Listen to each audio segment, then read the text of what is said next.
what are some things that we can learn from this situation and what we can do to maybe make sure it doesn't happen again? Yeah, we're going to be deep diving into exactly what happened. With the company, this company had received money from USDA for some of the local and small processing funds that were made available, and so there's going to be some reviewing of that program. And I think on as far as the state side goes, we're going to be looking at can we get an indemnity fund set up? So whether dairy has a program, grain producers have a program to at least help soften the blow of some of these business failures, potentially, or natural disasters.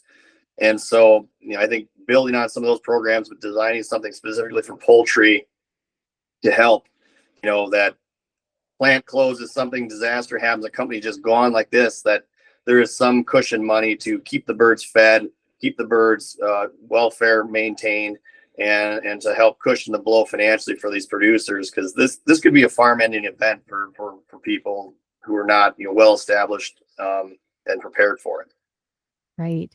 And I don't know if you can speak to your neighbor or other farms that you've talked to, but what's next for them? Are they going to sign on another contract? Do they need that? I mean, when their barns aren't full, they're not making money. So are they going to be looking at trying to get more chickens in their barns?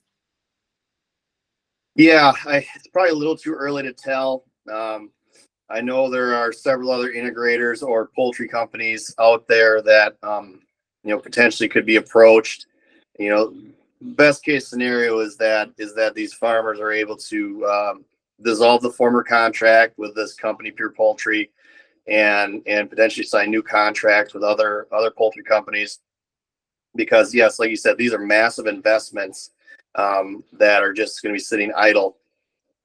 And oftentimes these smaller farms are the ones that have these poultry barns because they're a good source of income, oftentimes seen as almost guaranteed, because such large companies never really seem to fail. This is the first instance of something like this happening. So we're hopeful that we can be able to find an integrator, and then maybe get birds back in these barns. But the next week is going to be cleaning these barns up, disposing of any birds that had been euthanized, and hopefully a good night's sleep for a lot of these guys, because I've not slept much in the last 2 weeks. I can't imagine what these individual producers and farm families have gone through.